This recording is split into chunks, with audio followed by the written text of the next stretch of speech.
délégation éthiopienne de haut niveau dirigée par le ministre des Affaires étrangères Taye Atsqesselase participe à la 79e session de l'Assemblée générale des Nations unies.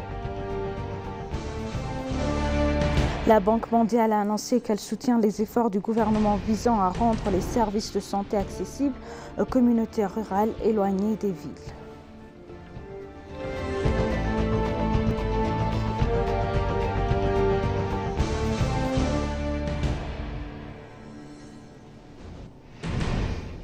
Bienvenue chers téléspectateurs, c'est Aline Teibaro avec le journal du 26 septembre 2024. Une délégation éthiopienne de haut niveau dirigée par le ministre des Affaires étrangères Taye Atsqesselase participe à la 79e session de l'Assemblée générale des Nations unies qui se déroule au siège de l'ONU à New York du 22 au 27 septembre 2024. La délégation comprend de hauts responsables du gouvernement dont Birhanu Nagga, ministre de l'Éducation, Mekdès Daba, ministre de la Santé, Mbellet Amoula, ministre de l'Innovation et de la Technologie. Le thème retenu par le président de l'Assemblée générale des Nations unies 79 Philemon Young, ancien Premier ministre du Cameroun, et l'unité dans la diversité pour la promotion de la paix, du développement durable et de la dignité humaine pour tout et partout dans le monde.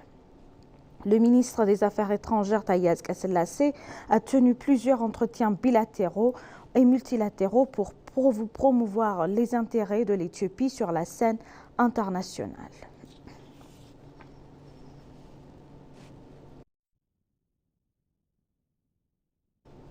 Le ministre des Affaires étrangères Taye Atsqesselase a rencontré séparément l'ambassadeur Olivier, ministre des Affaires étrangères de la coopération internationale du Rwanda, et Jeje Odongo, ministre des Affaires étrangères de l'Ouganda, en marge de la 79e Assemblée générale des Nations unies à New York.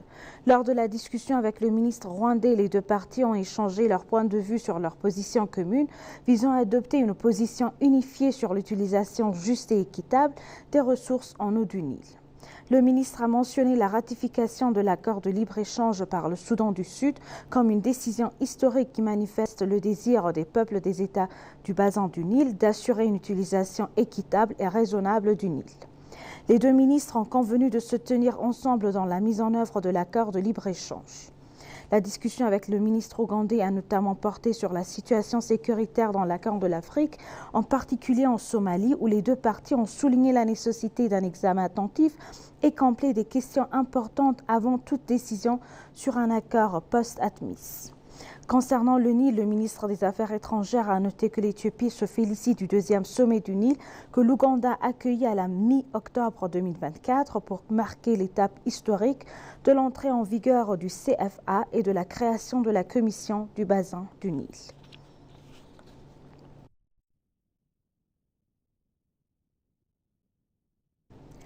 L'Éthiopie et la Chine ont réaffirmé leur engagement à renforcer leur coopération dans les activités qui garantissent les avantages socio-économiques de leurs citoyens. La ministre des Femmes et des Affaires sociales, Ergoge Tesfaye, le vice-ministre du département du travail social du comité central du PCC et chef de la délégation chinoise, Zhao Shitong, ont discuté des moyens de renforcer la coopération dans les services bénévoles et les projets de développement. Au cours de la discussion, la situation générale des services bénévoles en Éthiopie et les résultats obtenus ont été discutés. La discussion a également mis en évidence le rôle des entreprises chinoises en Éthiopie. La ministre Ergoge a souligné à l'occasion de la relation historique et de longue date entre l'Éthiopie et la Chine, de nombreuses entreprises chinoises apportent des avantages socio-économiques en s'engageant dans divers domaines en Éthiopie, ce qui permet de placer la relation entre les pays sur une base solide, a-t-elle noté. Les deux responsables ont également mentionné qu'ils signeraient un protocole d'accord et commenceraient à travailler sur des projets pouvant bénéficier aux sections vulnérables de la société.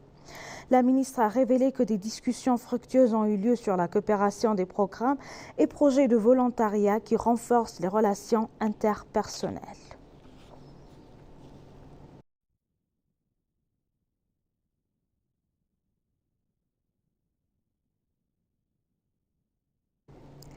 Les investisseurs pakistanais ont montré un vif intérêt à investir en Éthiopie, en particulier dans les secteurs de la production d'aluminium, du métal et de papier d'emballage au sein des parcs industriels et de la zone franche de Dreddawa gérée par la Société de développement des parcs industriels.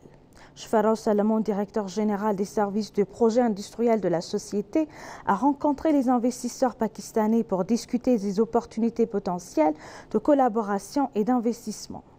Au cours de la discussion, le directeur général a décrit les infrastructures disponibles, les incitations à l'investissement et les avantages de 13 parcs industriels et de la zone franche de Dreddawa.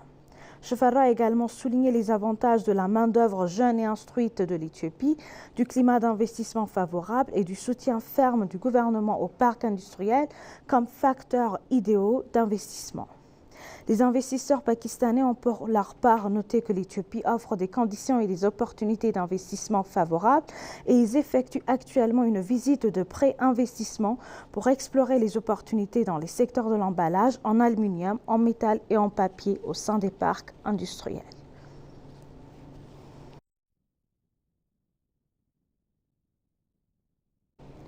Le programme 5 millions de codeurs éthiopiens augmentera les capacités des citoyens et les aidera à bénéficier des opportunités d'emploi dans le monde numérique, a déclaré la ministre du Travail et des Compétences Mouferiat Kamil. Le projet vise à doter 5 millions d'Éthiopiens de compétences numériques de base en programme web, développement Android, sciences des données et intelligence artificielle au cours des 3 prochaines années. Ainsi, la ministre du Travail et des Compétences, Mouferiat Kamil, qui s'est entretenue avec l'Agence des Nouvelles éthiopiennes, a dévoilé que l'initiative des 5 millions de codeurs éthiopiens augmentera la compétitivité technologique des citoyens. Elle a expliqué que le projet contribuera davantage à l'économie numérique de l'Éthiopie en créant des emplois et de la richesse grâce aux compétences numériques des citoyens. Elle a noté que les citoyens qui suivront ce processus seront en mesure de créer différents résultats créatifs, en plus de s'autonomiser grâce à la technologie, ajoutant que la formation les aiderait à faire du travail dans l'autre monde. Selon la ministre, le programme permettra de doter 5 millions d'Éthiopiens de compétences numériques de base en programme web, en développement Android, en sciences des données et en intelligence artificielle d'ici fin 2026.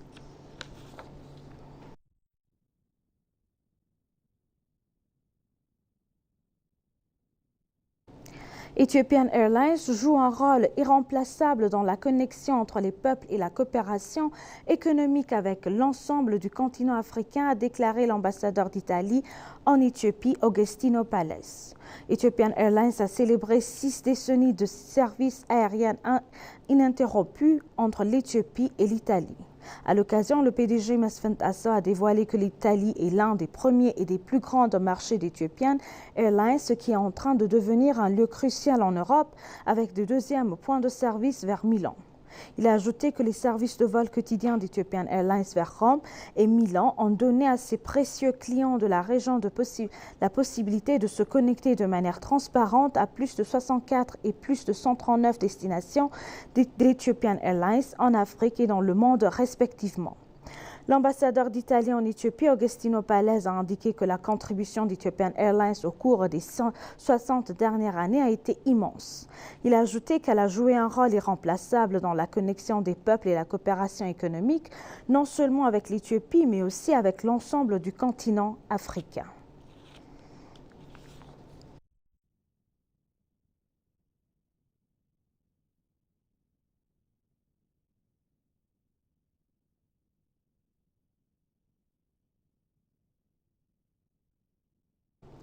La Banque mondiale a annoncé qu'elle soutient les efforts du gouvernement visant à rendre les services de santé accessibles aux communautés rurales éloignées des villes. Des hauts responsables de la Banque mondiale ont visité des projets mis en œuvre par la ministre de la Santé pour garantir l'accès aux services de la santé communautaire. Lors de la visite des responsables au centre de santé Jililaga à Bishoftu, le chef du bureau de santé d'Oromia Network a noté que le centre de santé est une démonstration du travail effectué pour faciliter l'accès aux services médicaux primaires en Éthiopie. Selon les informations du ministère de la Santé, les responsables ont visité les services médicaux de maternité et d'urgence fournis par le centre de santé. Les membres de la délégation de la Banque mondiale ont également déclaré que les services fournis au centre de santé dépassent ce que l'on attend d'un prestataire des services médicaux primaires. Il a souligné qu'ils comprennent que le service n'est pas disponible dans tous les centres de santé et qu'ils travailleront en étroite collaboration avec le ministère pour rendre les services de santé accessibles aux communautés éloignées en fournissant des services similaires à d'autres centres de santé situés loin de la ville.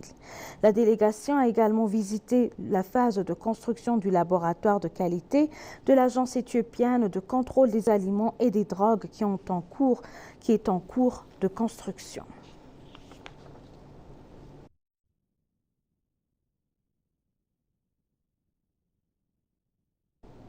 Et pour conclure le journal, un accord a été signé prévoyant la construction d'une usine pour la production d'éléments de construction préfabriqués et la fourniture de divers matériaux de construction. L'accord a été signé par le PDG d'Ethio Engineering Group, l'ambassadeur Suleiman Deddafo, et le PDG de Fila Trading, Zaudou. Les informations du programme indiquaient que l'accord prévoyait la construction d'une usine pour la production d'éléments de construction préfabriqués et la fourniture de divers équipements de production de matériaux de construction. En outre, un accord a été conclu pour fournir un soutien technique dans la production et l'assemblage d'éléments structurels en béton pour les secteurs du bâtiment, des routes et d'autres secteurs de la construction en améliorant la technologie du préfabriqué dans le pays. Il a également été souligné que l'accord joue un rôle important dans le renforcement de la part du marché du groupe Ethio Engineering en élargissant la part du marché intérieur et en élargissant les produits et services aux pays voisins. Selon l'accord conclu, Ethio Engineering Group détiendra 60% et Fila Trading une part d'investissement de 40%.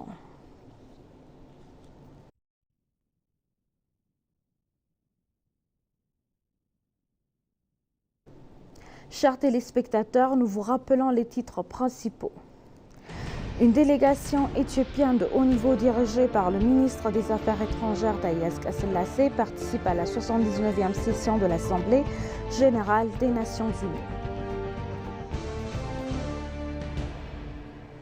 La Banque mondiale a annoncé qu'elle soutient les efforts du gouvernement visant à rendre les services de santé accessibles aux communautés rurales éloignées des villes.